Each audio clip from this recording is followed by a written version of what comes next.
Hello, big, big world. I did it. Air high five. I am done with my radiation. Woohoo! It was so great. Whenever I came out, there was like 15 people out there, technicians and the receptionist and nurses and just everybody came out to congratulate me and wish me well, and they said that they would miss me, and I was like, yeah, I'll miss you. I won't miss here. I won't miss having to hold my bladder full every day. Definitely not going to miss those things. So when I saw the doctor last week, I asked him, like, well, what do I do after my last treatment? And he was like, I think you just go live your life. So I am looking forward to just going and living my life.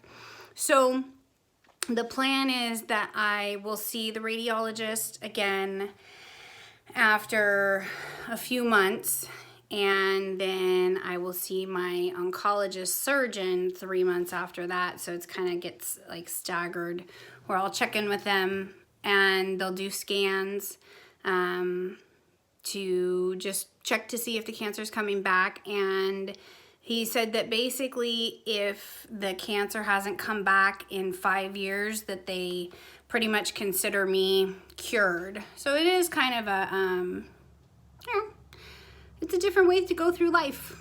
Just kind of, I think that the end result is feeling an appreciation for each day, because all I can do is just enjoy the day that I have today. So I'm very curious to know if my ovaries have survived. The radiologist had talked about being able to get like a baseline reading of my hormone levels, but that's not scheduled. And so I'm going to follow up with them and ask about, it seems like, I don't know how these things work, it'd be nice to just know one way or the other if they have survived. So the radiologist asked me if I'm having hot flashes, and because that's basically what it is, that if my ovaries did not survive, then I will be estrogen deficient and I will go straight into menopause. Beautiful. And so I was like, well, how am I going to know if I'm going into menopause? And he basically just said, you'll have symptoms of menopause. And it's like, okay, well, I don't know what that is. I don't know. I know that people get hot flashes. So of course I've done all this research on what it feels like to start going through menopause. So,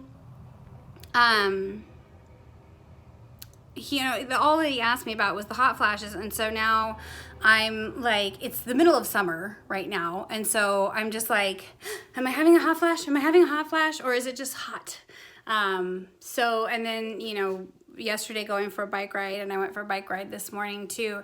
It's kind of hard to determine, am I having a hot flash, or am I just hot?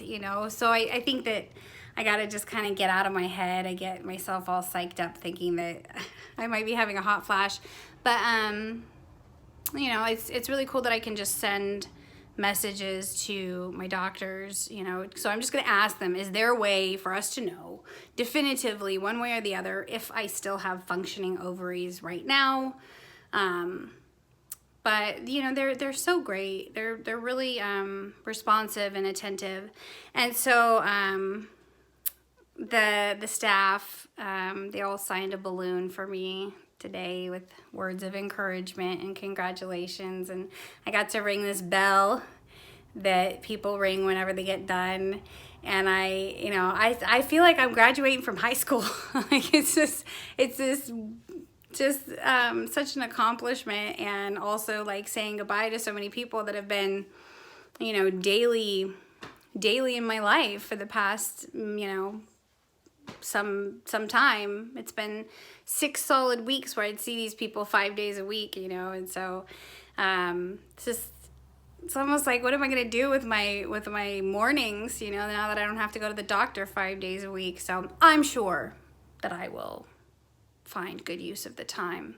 But on to the next, on to getting stronger. But I still need rest, so I'll go do that.